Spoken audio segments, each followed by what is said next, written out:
یه نامه سرگشاده است برای خانم فراهانی، گلشیفته فراهانی. اول بگم که خانم این موضوع خصوصی نیست، من شما رو نمیشناسم و هیچ وقت هم احتمالا نخواهم شناخت. این موضوع اینه که فقط بستگی به این داره که من این نامه دوممه، به این دلیله که خب شما یه موجودی هستی، از اون محیطی که به دنیا اومدی یه جورایی مجبور شدی بری به یه محیط دیگه ای. اون محیطی که کم و بیش هم تنها میشه گفت تنها فرقی که محیطی که به دنیا اومدی با محیطی که رفتی اطرافیانتن. تو محیطی که به دنیا اومدی همه پوست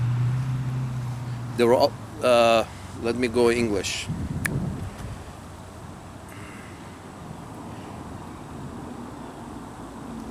Where you have this is not a personal matter, خانم فراهانی, between me and you. I don't know you and I'm probably never going to know you for the rest of my life. So this is not personal. This is just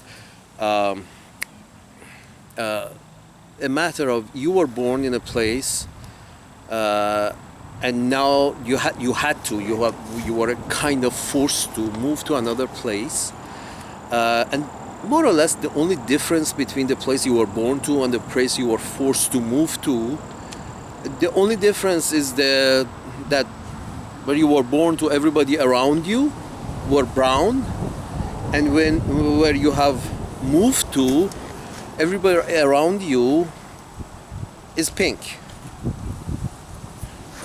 Or if your particular neighborhood is not all pink, it has some other colors, the establishment is pink. Those who own the society, the industrialists and the bankers, those are pink. The laws are pink. So that's the only difference. That's the only difference. Other stuff are not really noticeable. They both places they recognize a god, somebody, something that nobody has seen it, nobody has heard of it. A lot of books though. But the point is, the rest of it is more or less same nonsensical bullshit. The food, they're a little different, we all eat the same thing. My point is this: the main difference is we have a northern hemisphere and then we have a southern hemisphere, and then we have around the equator, a little over the equator, we have the light skins on earth, then the brown skins, and then the black skins. There were some red skins over there, but the pink skins eliminated those. And there were some other black skins in Australia. They were all almost wiped out. So, and many times the pink skins have been trying to, remove the black skins from Africa. They brought some of them over here to use them as labor, cheap labor, extremely cheap labor. But they did try to eliminate them. They started a big colony right at the point of Africa, called it South Africa, and over here is the white neighborhood of Africa. They tried to pass it as the white neighborhood of Africa. And everybody, all the pink skins were for South Africa until the very end, and the last two that gave up support of South Africa, the African state,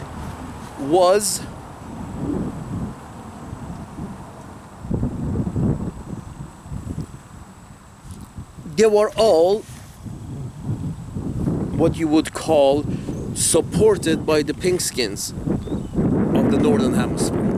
The last two who gave up support were, I believe, United Kingdom and United States. Were the last countries who gave up the support of a colony of pink skins in a black neighborhood. in the black continent.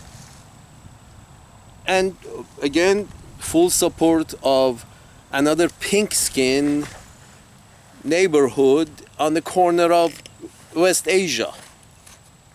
Because the establishment, I'm being factual. The establishment in Israel is pink. People at the higher echelons of Israel, they're all of European descent. I believe, I don't know, I'm not sure, so I'm not going to make anything up.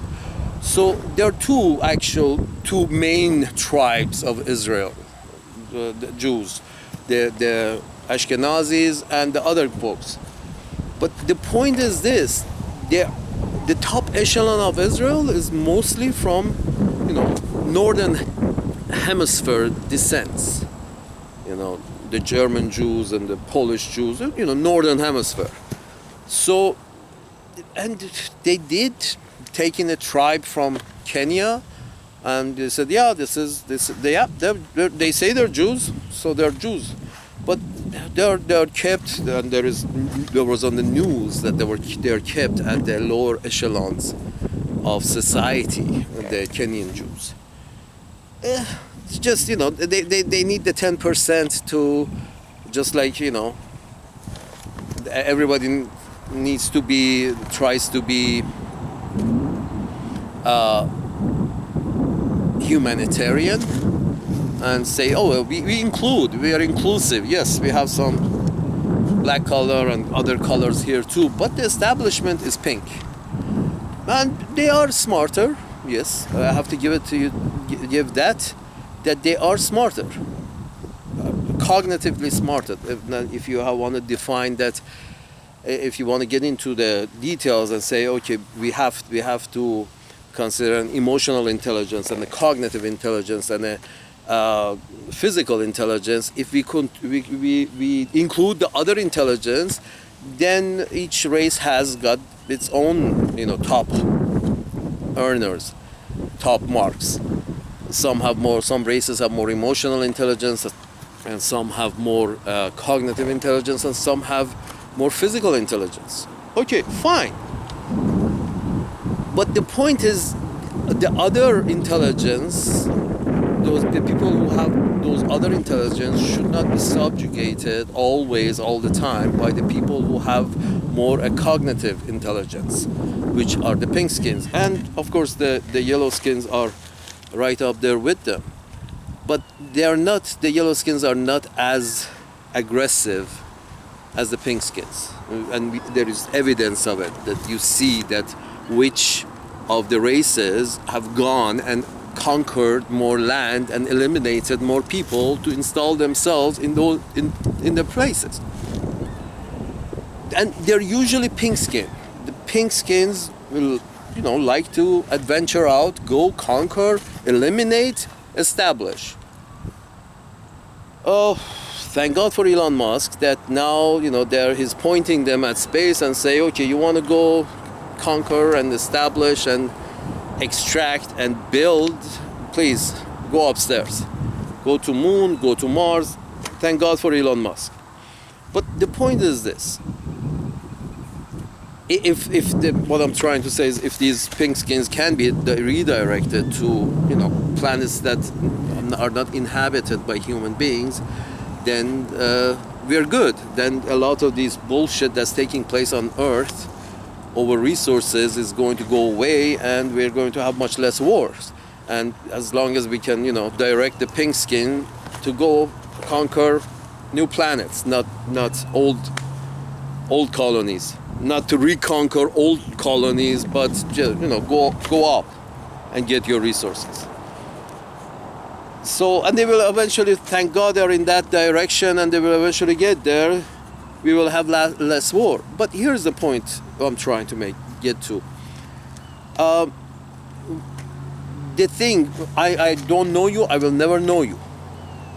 But the thing is, the thing we share is the fact that I've been thinking about it for a long time, that we are both born in a place on planet Earth that we had to leave because we couldn't stand it. and come to a place that everybody mostly is a pink environment, pink skin environment. And you see that the pink skin environment is very peaceful and stable, and what you left is very unstable and unsafe. And you're wondering, why? Why did I have to leave the place and go take shelter in another place? And the simple answer is that why you do recognize that the place was made unsafe and a little unstable, unsafe, Iran. Your diagnosis is correct. And you did make the right diagnosis. And the reason for that feeling of unease and unsafe is because it's a fascist state. Your diagnosis was correct. It's a fascist state. It's a religious fascist state.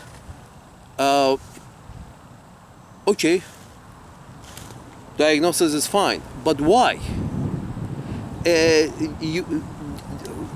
We separate at this point that you believe is because of internal reason, but I'm going to prove to you right now is that it's the fascist state that lives inside is because of external reasons, not internal reasons. A little internal reasons. IQ is not as high as Sweden. That's an internal reason. If the IQ of Iranians was as high as the Swedish or the Japanese, we would be fine. We wouldn't be having this conversation at all. But the thing is that aside, that general idea of less intelligent people living, more near equator, I guess, on this planet. Again, more intelligence physically, probably more intelligent emotionally, less intelligent cognitively. No problem there. But the point is this, that we were left over there. I'm going to prove to you that this has external reason. The main reason for the fascist state of things inside of Iran, that I ran away, you ran away, and is the reason for existence of this fascist state is not totally internal. It's mostly 90% external, the reason for this fascist state. Here it goes. When you have a balloon, you blow it up and you tie a knot and you have a balloon in your hand. This balloon, as it will exist for a long time, no problem. This balloon, you just blow it up, it will last for a couple of more days, 3-4 days. Now imagine, as soon as you tied it and its balloon is ready, you're putting pressure on this. What option does the balloon have? When you put pressure on a balloon, the only option it has currently is that the balloon is going to pop. That's how colonization starts. They pop your balloon. You have a area of the world sitting over there, and it's functioning. It's doing its job. Yes, they have their neighborhood wars and neighborhood skirmishes, but neighborhood wars and neighborhood skirmishes usually don't last a long time. World War I, 6-7 years. World War II, it was 4 or 5 years. They don't last a long time if there is nobody bringing resources from the outside. Because the two neighborhoods eventually, because they're close, they're probably of the same intelligence, so they can only come up with the same ways of killing each other. They don't have the technology to kill a lot of each other, so at one point they all both run out of technology and resources, and they come to some kind of peace. wars that last a very long time between neighbors, are wars that one neighbor or both are receiving resources from outside. Somebody wants this guy to win and somebody wants that guy to win. So these wars can go forever, 10, 15 years. So this pressure, and the war between Iran and Iraq lasted for what, 15 years? These two, this war of 15 years, Iraq without pink technology, Iraq was not, they didn't have the population to think that they can overtake the population of a country twice their size. Imagine I decide that I can go fight this guy twice my size. Yes, I'm gonna go and punch him in the face. Nobody would do that. Saddam was a very smart man. He was a very smart man. He wasn't a dummy. You can't be a dummy and be the leader of 30 million people for, what, I don't know, 20 years, 30 years, 40 years, how many years he was the leader of his people. You can't be a dummy and do that. So he was a very smart man.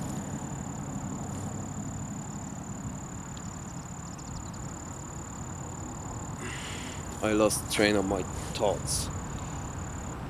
He was able to control his people. What is the whole idea of allowing him to continue this, allowing him to think that he can take over a country twice its size? The whole idea that this smart man thinks that he can do that is because some people back here are saying that we are with you. We are with you. You go and attack, we got your back. We will send you armament. So the whole idea that this war lasted for 15 years was because the whole start of it was because he was told, yes, you can take a guy twice your size because I'm a giant and I'm standing behind your back. I got your back. So the guy attacks, and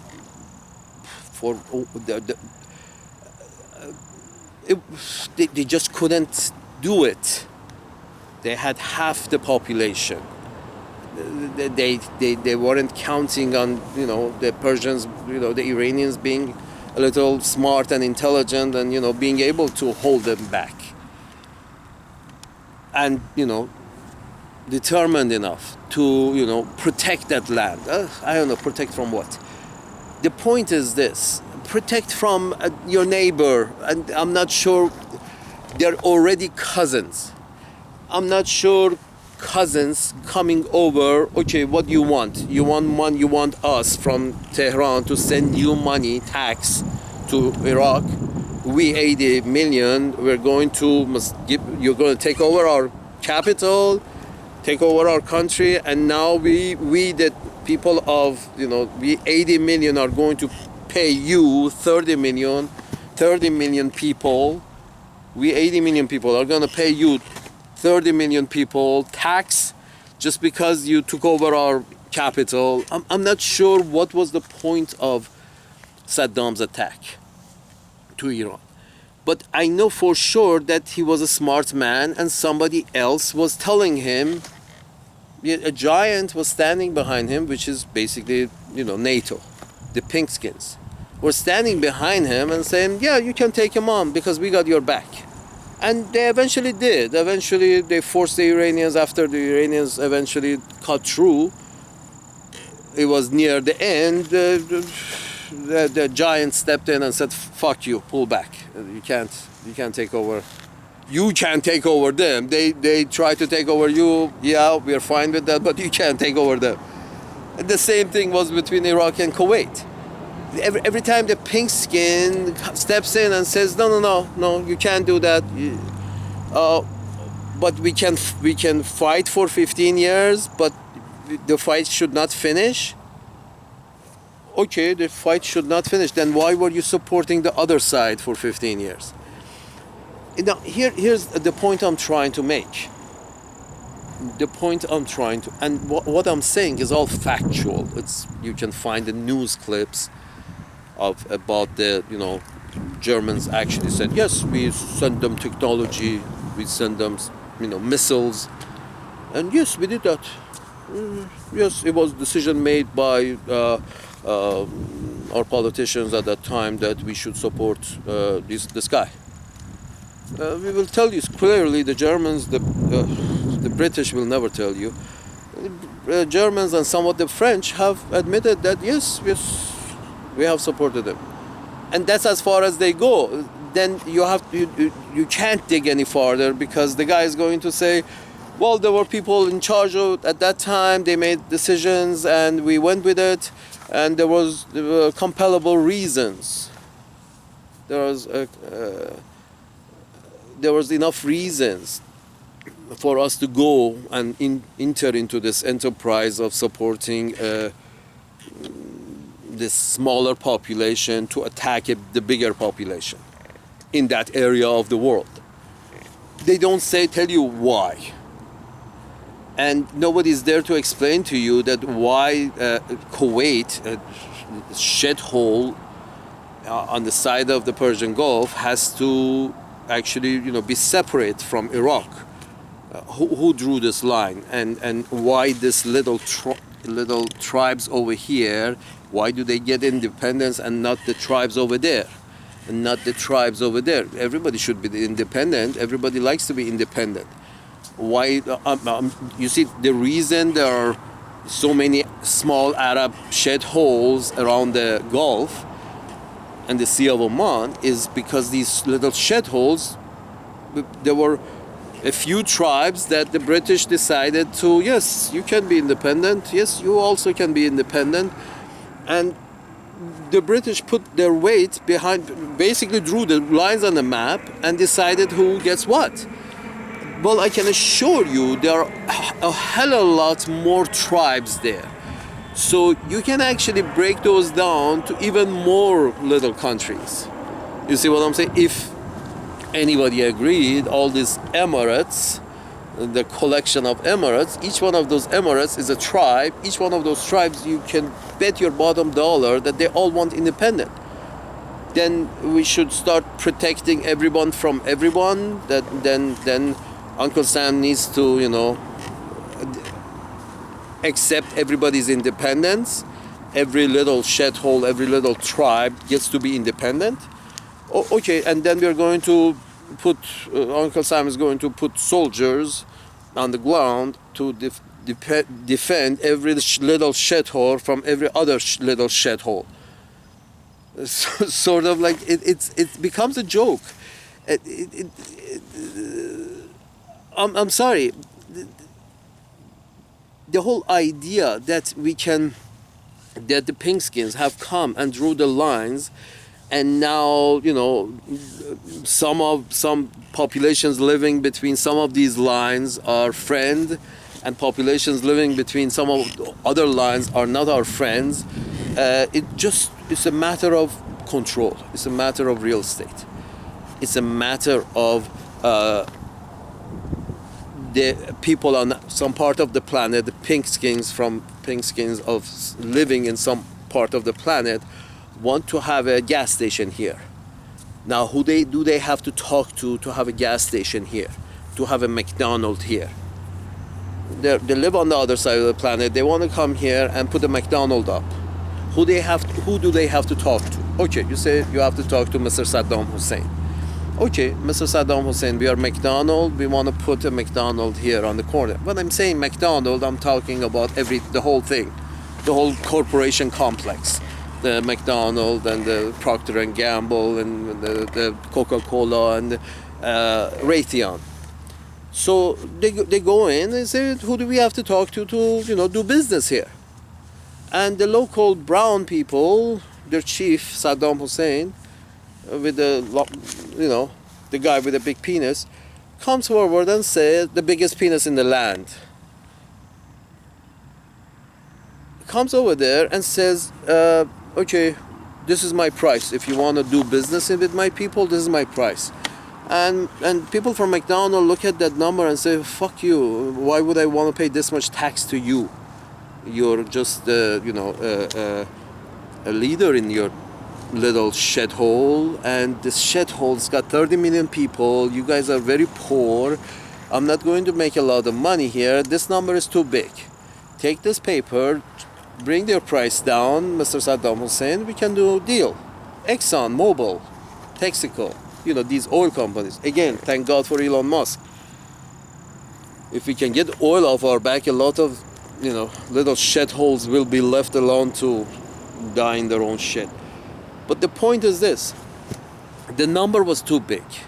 The number that Saddam Hussein wanted for his people was too big. Hey, I want this, and that. I want easy access to this, for my people. This, and that. And the Pinkskins decided that no, fuck you. Your price is too high. We think we can embargo you out of office. We can put so much embargo on you. We can blockade you. Nobody should do business with you. And we are sure we can bring you down to your knees. And you will be kicked out. And we, the Pinkskins, will get somebody in that land that we can deal with. What they mean we can deal with is that number would be lower. So the leader would say, well, you can do business with my people freely. You can, loan them money, whatever you need to do, you can do to my people, no problem. And I don't even want to charge you tax. Tax free, everything tax free. You're our dear friends. This is what the Pinkskin wants. Now, whatever local governments accept this, the Pinkskin is fine with that. If the local governments accept this to accept that these businesses can go in and pay very little tax and make money, make profits from the locals over there, then that area, that piece of land becomes a friend. And whoever thinks they can be independent and they want to charge a lot of tax to tax our corporations a lot on behalf of their people, then those are the bad guys. We don't do business with them, we embargo them, we try to pressure them until, they give up. This is the whole idea. This is the new colonialism. It's like, we're going to embargo you until you bring your prices down. We're going to embargo you until you bring your prices down. You shouldn't be, expecting our corporations to pay any tax to you. Our corporations only pay tax to us, the Pinkskins. Not to you, the brownskins. Fuck you. If you don't like it, we're going to come in and take you over. They did in Iraq, they did in Afghanistan. Because the answer to 9/11 was not, let's go take over that country. That's a shithole. It's a shithole. You don't go take over shitholes. A shithole is liability. Even your own shithole, you want to go outside of your house and shit, because shithole is a liability. Shithole is not an asset. And by the time a war takes place, every country becomes a shithole. You can't have a war of a superpower and a small country and not have the small country turn into a shithole after the war. You can't have that. There are some the leader of the shithole puts his Scud missiles on top of the let's say, a dam, and dares you to break that dam. Let's imagine that Saddam puts his Scud missiles, his most valuable assets, on top of dams, and would dare Uncle Sam to blow up those dams, to blow up the missiles, because then he could scream that, oh, what a humanitarian tragedy that Uncle Sam blew up this dam and drowned the city underneath. So that would be bad publicity. He would do that. But the point is this. Why? I mean, why? Because these strongmen are asking in case of Iran and Venezuela, they're asking for a little more money, taxes on these corporations, and then these corporations don't want to pay it. The pink skins are basically saying, no, we want to keep more of the profit for us, and we only pay taxes to our own pink skin government. Fuck you, brown people or black people. You cannot tax our corporations over there. Just like they actually came out and said this. There was an incident between France and United States. That the fight has got to this level. Up to now, the pink skins were happy, just enforcing the laws to the brown and the blacks. But now the pink skins it has become so greedy, the situation, so tight and greedy, the situation, that the pink skins are basically on this side of Atlantic telling the pink skins on that side of Atlantic that no, you cannot tax our corporations. The Americans told the French, you cannot start taxing Amazon or start taxing, eBay, or start taxing a few other, mostly these web services. So they basically got into it, and they still haven't come to a conclusion. This is what they expect the rest of the world to abide by. Between themselves, now the pink skins have an issue. But up to this point, it was just they had an issue with brown and black areas of the world. They had to subjugate them into submission. And this is all about real estate and whether you have access to the real estate to do business in the real estate. Now, why Iran has turned into a fascist state? Back to our point. When there are these external pressures that we know the pink skins have put the Iranians under, what they tell you, the reason they give you that why they are putting Iran under pressure is not the real reason. That's the whole difference. Everybody recognizes that the pink skins have put the Iranians under pressure. What they don't tell you is that why they're putting it under pressure. The pink skins tell you we are putting Iranians under pressure because they're theocracy, because they are totalitarian, because they are a fascist, as you would say, state, and they are human rights and this and this and that and the other. But if you actually look into it, you see there are a bunch of a big bulk of the friends of the pink skins around the world, in the Middle East, in Africa and South America. The bulk of their friends are fascist states and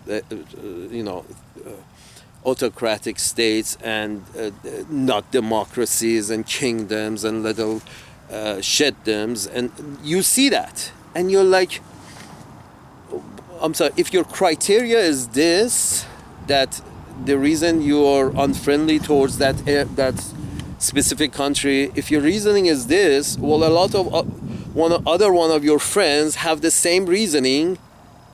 A lot of other ones of your friends have the same issues, but you don't have any problem, getting into bed with them. Then why do you have a problem getting into bed with the Iranians? And then you come to the conclusion that, well, is it because the Iranians want to charge you more tax? Is it the Iranians, isn't their issue they want to charge you more tax? Could it be? Let's stick to this point. That could it be that the Iranians are not, getting into, bending over for your corporations. They want to charge your corporations. They want to give permission for some kind of competition from the locals to put up some kind of competition. Charging foreign corporations tax increases the cost of the foreign corporation. The more taxes you charge, the higher their cost goes, the less their profit becomes. But they're higher, but when you keep their cost high, then the local, less intelligent population that you have has a chance of competition, because the production cost, you have just increased the bottom line, decreased the bottom line of the other guy. You have increased their cost by charging them more taxes, so you're allowing a local competition to take place. They don't want this. The pink skins are smarter. They don't want this. They don't want any local competition. They want to produce, have the higher lifestyle for their own populace, their own people, and then they don't care how bad your situation becomes. The situation with your people becomes because they cannot compete with the foreign corporation, because the foreign corporation is not charged to extra taxes, so the local businesses cannot compete, because they have the bulk of the production, and their bottom line, their bottom cost is a lot lower. So the point is this: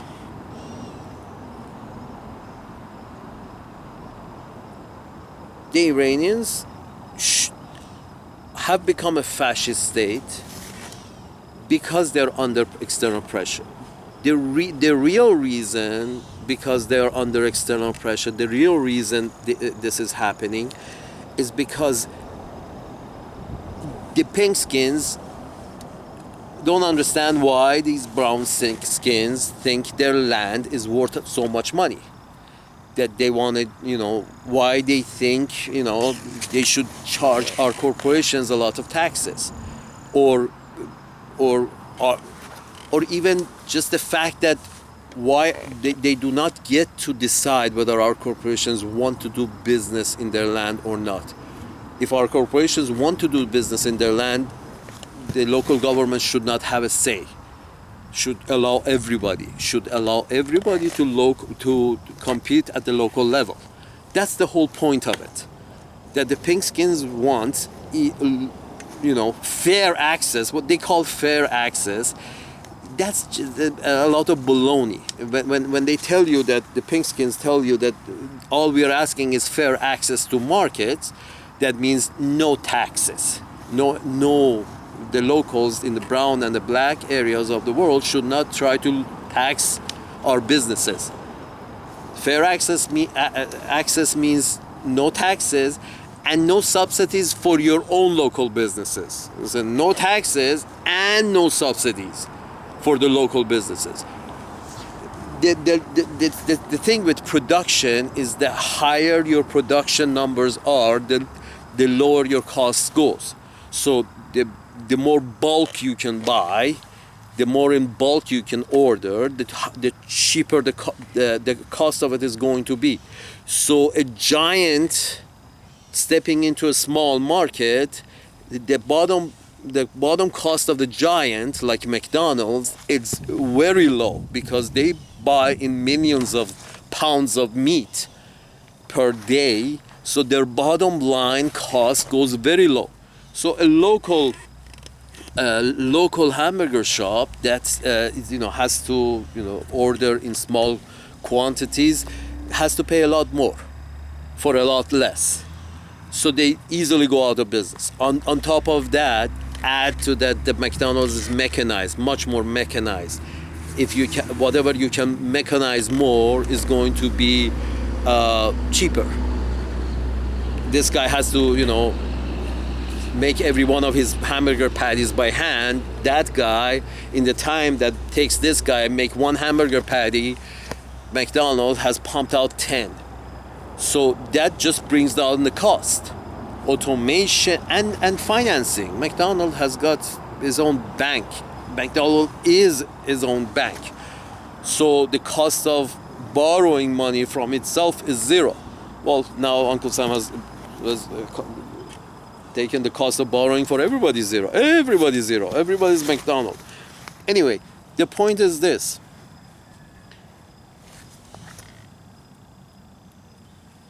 They're not, the whole problem is the price. The problem with Iran being armed or not being armed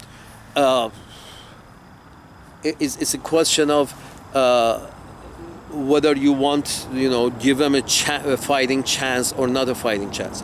Why Iran has, I'm sorry, I keep digressing. Why Iran has become a fascist state? External pressure.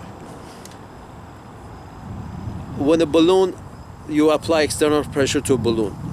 Under normal condition, balloon has one option, popping. In case of Somalia, has popped. All these little shitholes in Africa, they all were popped. Colonialism pops the balloon, the stability that was created, that is there. Colonialism comes in with a prick, pops the balloon, creates disorder, and then blows its own balloon. That's what colonialism is. You see what I'm saying? So they have been pressuring Iran for 50 years now. Iran, I'm talking about the population. They have been pressurizing population of Iran for 50 years. It hasn't popped. That's the logical option. That has happened to so many of, especially African countries. It's happened so fast to for example, it happened historically. It has happened to the Americas, North America, South America, to the local population. The pinkskins came in, they popped the balloon, all the redskins died away, and the pinkskin, blew their own balloon, and now pinkskins have their own pink balloon, which is run by the rules and regulations that the pinkskins have established. So my point is this. Balloon pops, the redskin, American redskin balloon popped, the black skins of Australia balloon popped, the New Zealander balloons popped. A lot of these historically popped. Right now, a lot of them keep popping and blowing back up and popping because every time there's an external pressure from one of these pinkskins going in and not agreeing with the local order that has formed. When the pinkskins go in and they realize they don't agree with the local order, whatever order, people usually, they come together, they form some kind of order. Even in shitty Iran, they have agreed on some kind of laws and regulations, and we live under these laws and regulations. And they've been doing so for the past 50 years. Yeah, a lot of unsatisfaction, but they've been, there is some kind of order is being kept there. Some kind of order. Now the external pressure is because the pinkskins are not happy with this kind of order. They don't like this order because this order is not giving, financial breaks to their corporations. They don't like this order. So they're trying to pressure this balloon to pop. Okay. A lot have popped. Iranians haven't popped yet. The North Koreans haven't popped yet. The Venezuelans haven't popped yet. And there are others that will, blow up bigger, and they need to be popped, like China right now, or Russia, or whoever is building their balloon in a way that is unacceptable to other pinkskins. Pinkskins they're very paranoid. They're even worried about other pinkskins, that they shouldn't follow other pinkskins. They should follow us pinkskins against your pinkskins. Anyway, they're very aggressive, very paranoid. So the point is this. But imagine what the Iranians are doing right now, have been doing for fucking 50 years now. But what is the other option? Pop the balloon, create disorder, and then try to put it back together? Humpty Dumpty. It's the question of Humpty Dumpty. If they fall, would they be able to put back together? Or you might be able to, you might not be able to. Some pieces might go for themselves. Some pieces might go missing. Because not in a good way, in a bad way. I mean, Somalia is now two countries, and both of them are shitty. You see what I'm saying? The whole idea of we're going to be independent and it's going to be much better for us. too bad for them. That's usually not the case. Independent countries are smaller with less resources and usually much more difficult lives. And a lot of smaller countries become landlocked and somehow become dependent on their neighbors to have access to warm waters. So the independence, this whole idea of independence is not always better. Armenia is independent of Russia, got their asses handed to them by the Turks. So the whole idea of independence, when you don't have power, when you're not big enough, you don't have enough people, independence is you're not much of an independent. I mean, Fiji cannot be independent. It's never independent. Somebody is looking after Fiji. So it's just the question of how many people you have, how much land you have. Can you really be independent? Neither Azerbaijan is independent nor Armenia is independent. They're both, dependent. The Armenians were dependent on Russia, and the Azerbaijan are dependent on Turkey and Iran. But then I think the Turks and the Russians came to some kind of agreement about the land matter. Anyway, my point is this.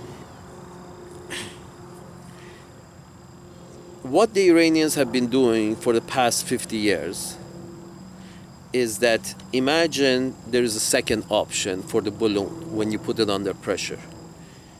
The second option is that their intelligent material is in this balloon, and as soon as you put pressure on it, it becomes rigid. To prevent it from popping, its molecules suddenly become rigid when you put pressure on it. Becomes rigid. So as much as pressure as you want to put on it to pop it, it won't pop because the material is intelligent and it's designed in such a way that when you apply pressure on it, it becomes rigid and doesn't pop. Yeah, the balloon will not pop, but the pressure will be there. And what me and you were living on in Iran for the past 50 years, what the rest of the 80 million are living under for the past 50 years, is the pressure being applied. They're trying to pop this balloon, break this order, bring their own form of order, an order they can do business with. Now a group has formed in Iran, has made the surface of this balloon rigid. It's not popping, but it's not people in the molecules inside of that balloon are under pressure that they really don't have to be. The molecule inside that balloon don't have to be under that pressure. The group is in charge of Iran right now, they are the surface of the balloon that are preventing this order from collapsing. The point is, would you want this order to collapse? And if it collapses, can you put it back together again, the same way it was?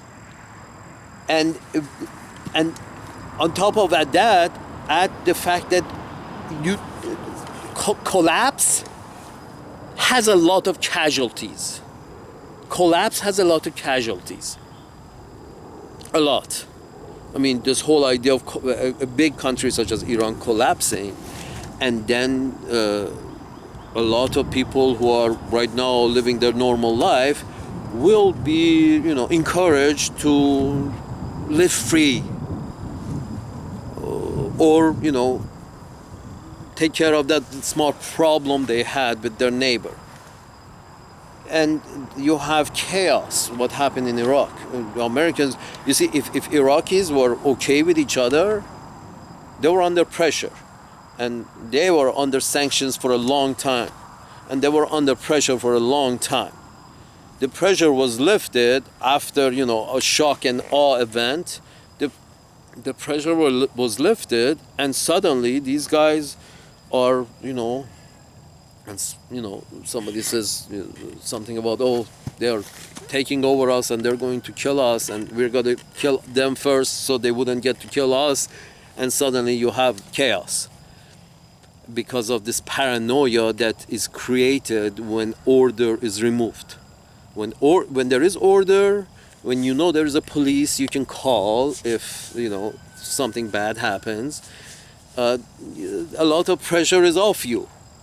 But when you live off grid and you're in the mountains by yourself and there's no police to call, that's disorder. You see what I'm saying? Order is the police. Disorder is, okay, I pick up the phone, who am I going to call? I'm in the middle of the fucking mountain.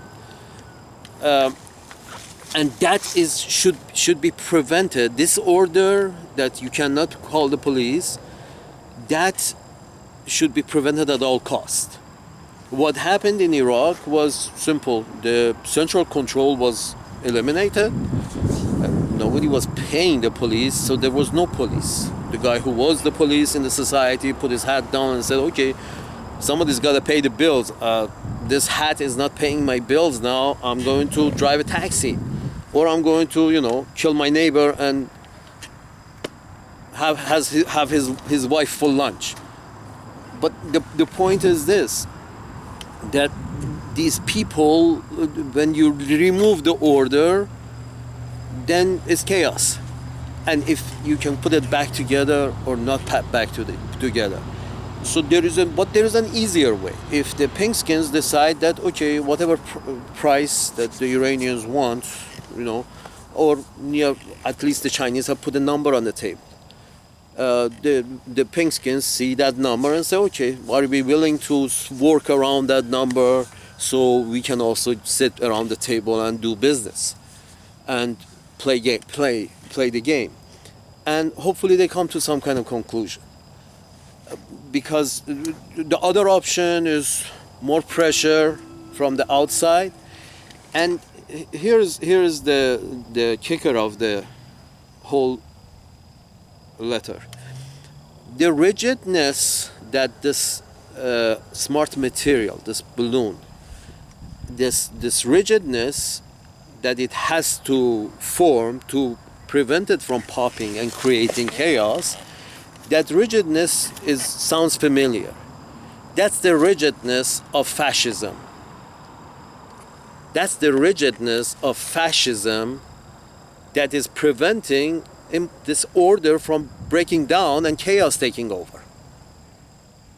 And nobody wants chaos except the Pinkskins. Pinkskins' idea is basically either we control this piece of real estate or no one controls it. Either we control it or no one does. This is the idea behind this Iraq, Afghanistan, Iran, Colombia, Venezuela, Panama, the whole of Americas taking over Australia. The Pinkskin is saying either we control it or no one does. So Afghanistan is one of those cases that no one does until we decide to try our hand another time at controlling it. If we are not successful, again, nobody else is allowed to form any kind of control without our blessing. So the Pinkskins are very aggressive and very paranoid. End of story. They're applying the pressure. Now imagine another scenario. Because this pressure does not have to be on Iran. The Pinkskins can say, yes, our companies will pay a little more taxes to you and your people to do business over there. Yeah. You don't need to put us in the special category. We go in the same category as the Chinese. As much tax as they're paying, we are going to pay you whatever conditions, under whatever conditions you have agreement with the Chinese. We take the same conditions, and everything can work out. And that's why I'm saying what the Chinese have done is really good. They have said, okay, we are working under these conditions, Pinkskins. Are we good? is this conditions good? If you want to play, these are the conditions. Put your money on the table and we can start playing. That's why this what the Chinese have done is very good, very honorable. They have put some money on the table, so hopefully prevent this idea of that either you charge us nothing or we're going to come in and take over the real estate. At least let's stop this idea. We'll put money on the table, give some money to the locals, and not money to the locals, but give our fair share of taxes so the locals can also compete, instead of this smash and grab. So yes, the rigidness, I was under it too. Nobody enjoys that rigidness. Nobody enjoys that rigidness. It's under the pressure and becomes a fascist state, and everybody is scared of everybody else, and everybody is restricted. Here's the problem. Another problem with the fascist state is that art dies in a fascist state. Why art dies in a fascist state? The state is under pressure. The state is under pressure. It needs to restrict its citizens because it's under pressure. That's the rigid part. That's the rigid part. Because the state is under pressure. The state is under pressure. It has to restrict. In fact, the molecules become more restricted. The air molecules become more restricted when you put that pressure on them. When you have a balloon like this and holding it, there's no the balloon has expanded. There is some pressure there, but when you apply more pressure, those molecules are under restricted control, movement, more restricted movement. So the reason Iran is a fascist state is the pressure applied by the pink skins. But they tell you, the pink skins tell you, that the reason we are applying pressure is their rigidness. They are rigid because these guys are applying pressure. This is intelligent balloon, intelligent material. When you apply pressure, instead of popping, it becomes rigid. They have become rigid because of the external pressure, but the pink skins are telling you we are putting external pressure because they are rigid. It's the Chinese finger trap. You're pulling from both sides. But these guys are lying. The pink skins are lying. As soon as they lift the pressure, they will stop being rigid. They will stop being rigid. And artists like you, we have a lot more movement because all the molecules inside that balloon are no longer under so much pressure because of the pressure from outside. So in actual fact, when you feel the pressure inside that balloon is because somebody is externally applying force. It's not the balloon itself. The balloon is the order. There must be some kind of order to keep pressure inside that balloon, to keep a country together. Some kind of pressure is necessary to keep a country together, or else we are all free air. So every country has a skin. Every balloon has a skin. Every country has some kind of order that is applying pressure to keep this thing together. But when it's under pressure from outside, intelligent balloons become rigid to prevent explosion. Their rigidness causes the pressure that was on me and you inside. Now the point is this. What this does is, on top of all the issues that it creates, a lot of talented people like you has to leave that pressure, because you need movement. As an artist, you need movement. Artists cannot be rigid, cannot be restricted. Artist needs movement, but the movement is restricted because the system has become rigid, had to become rigid to prevent explosion, anarchy. But why the pressure is being applied? The question is, why is the pink skin applying the pressure?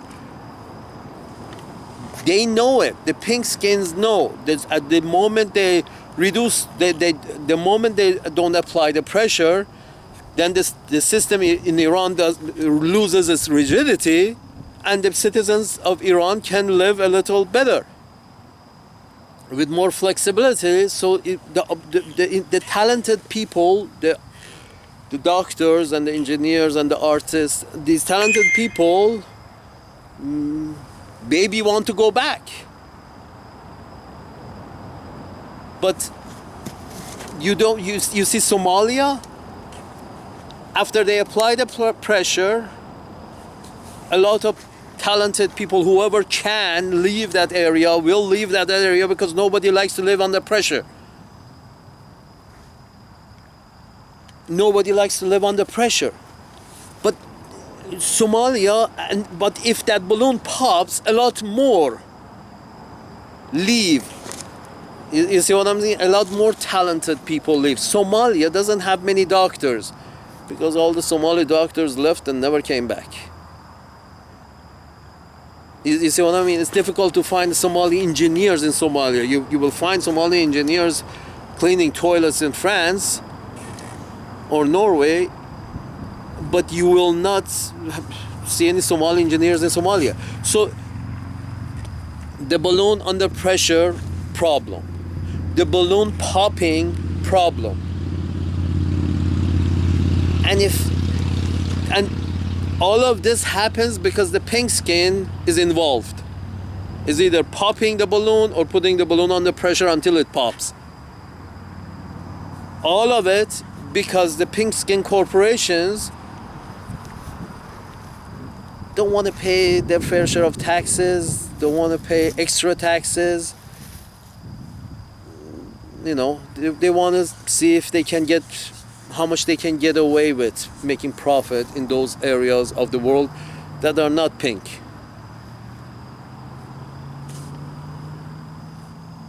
Hopefully Uncle Sam doesn't kill me.